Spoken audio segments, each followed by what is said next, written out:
All right, you guys, check it out. I'm out here at kind of a unique location in the eastern edge of Utah, Bonanza, Utah. And from what I understand, it is like the world's largest Gilsonite source. What exactly Gilsonite is, I couldn't tell you. A friend of mine told me about this place a couple years ago. After I told him I'd passed through this area, I didn't realize that this was here. And so he's like, oh yeah, you gotta go check out the Bonanza Caverns, whatever this place is. And it's kind of been on my radar to check it out for a while. And today, after going up to Dinosaur National Monument, which is in the hills just over yonder, just trying to kill some time today, decided, you know what, this is probably the best opportunity I'm gonna have to go check out these Bonanza Gilsonite mines. So I've mapped out a route that's going to try to take me back across the desert over to Fantasy Canyon here after we leave this spot. But when I got down into here on the highway, naturally most all of this is private property, fenced off, no trespassing, and by all rights it's extremely dangerous. This here old relic was quite interesting, and I didn't realize that just over this fence line here is that deep cavern. So anyway, launched the drone, and hopefully they don't mind, but not sure when that thing was put up, but it looks like about 70 years ago or so.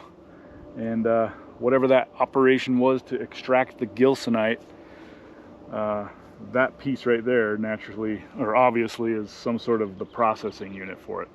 Now since then, they're obviously mining it and producing it and trucking it out of here at the more modernized facility over there, but that kind of looks to be, I don't know, from the 80s, 90s or something. So quite interesting. I mean, these this fissure, if you will, from what I remember looking at it on the Google Maps, I mean, it extends many miles. I don't know how many miles, 7 miles, 10, 15 miles, and I think there's a few different bands of it.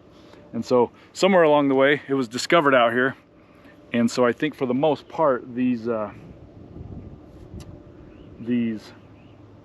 trenches were man-made as they were extracting it out of here. So quite interesting. At first I was going to say it's really not worth coming out here, and I would maybe even say that if you don't have a drone to fly around, you're not going to get to see a whole lot. But if you're in the area, maybe check it out.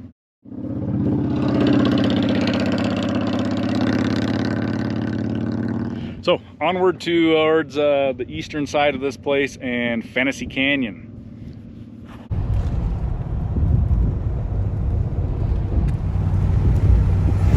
Rainbow and Dragon. Jeez.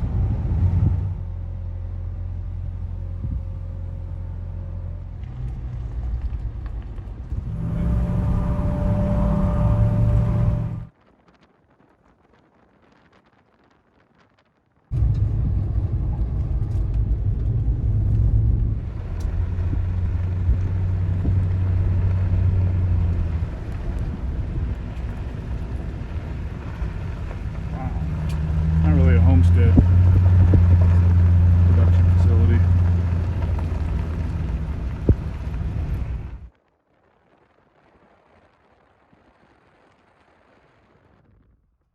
wonder what the heck Gilsonite is. I wonder what they're using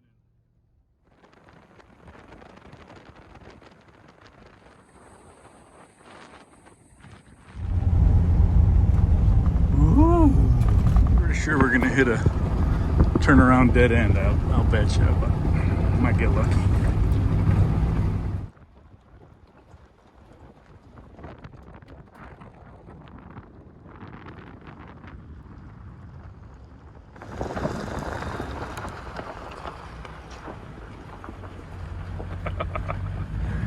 Pretty cool.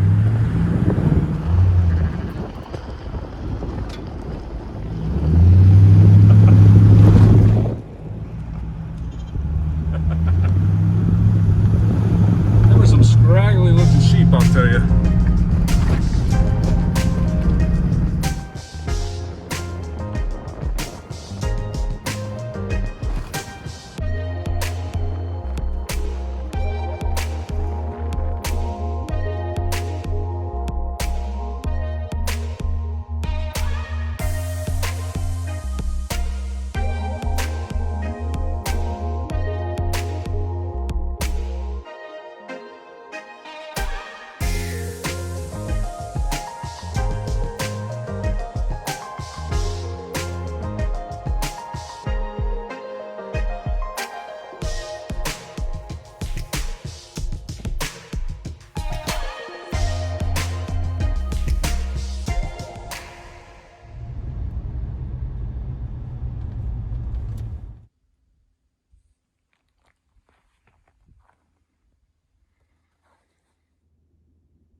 Well, what adventure would be complete without some truck problems? So I noticed that the Tundra here was starting to kind of hiccup a little bit last time I got out and it was running. And that was after I kind of hit a pretty big ditch, whatever, rut. And so I should have stopped and actually popped the hood to check the air inlet, because this is the problem here. My high quality AFE power air inlet popped off, I'm thinking 20 miles back. So this thing here was sitting, this was sitting here like this, telltale sign. And yeah, so it's just been breathing in dirty air, so that's always super awesome.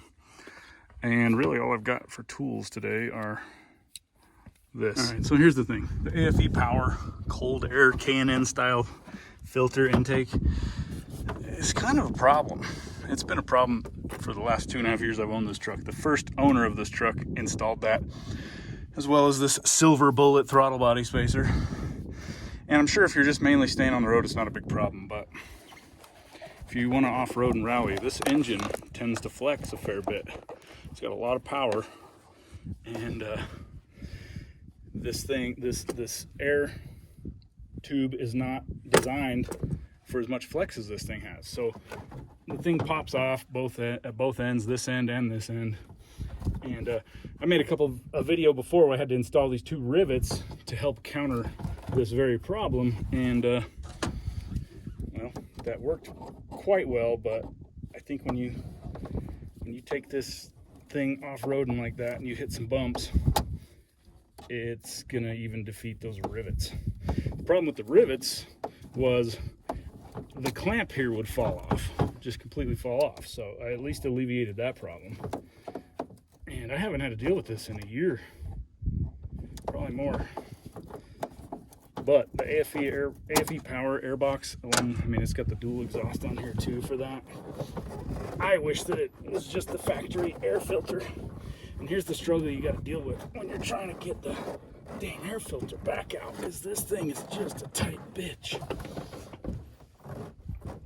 You can't. I mean, it's just a struggle.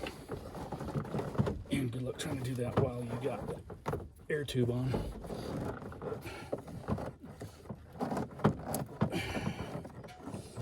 Absolutely ridiculous.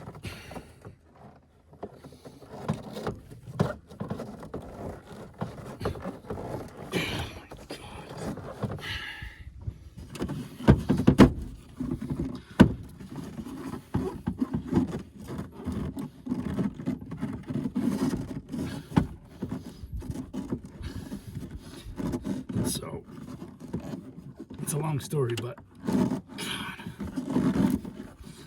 first time I was having this problem, it was giving me the trailer brake error also. Somehow when the airflow isn't correct, it doesn't want you towing a trailer. So that's probably a good thing, but at least it also gives some sort of indication that something ain't right up here. But pain in the ass, dude. Seriously. I think it filters the air pretty good whenever it's actually functional. But I'm trying not to damage the fucking thing. I've had it out so many times, it's not that hard to get out. I just gotta keep loosening this until she's all the way backed off. Kind of be screwed if I didn't have my Leatherman, huh? All my tools are back at the garage out here where I work instead of in the truck. It's not a very good thing. Probably should have a basic set of tools in here. Friendly oil field worker stopping by, seeing if I'm okay. That was cool. And the wind's picking up, so awesome. At least there's a fair bit of traffic out here. You wouldn't have to wait too long to get some assistance. But it's gonna take me all day just to get this fucking filter out of the housing. It's stupid. Get out. Thank you. Fuck me. Anyway, back to what we were talking about before. This fucking thing, it really shouldn't even have to come out all that way. It needs to go back in there.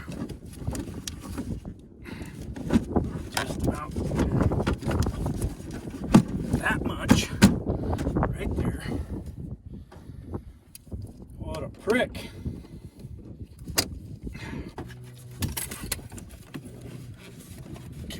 she gets back in there.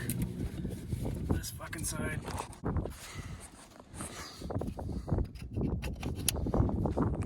Sorry, camera problems. And the airflow sensor wire.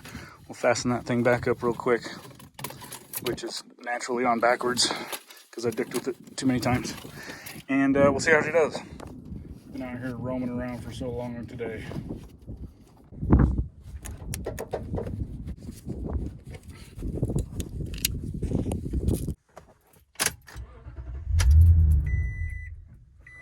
As normal, every time after you reset the battery, it has to have 2 starts. Has always done that. Good. Collision avoidance alarm's gone, check engine light's gone. Let's hope it stays gone. Onward to dinner.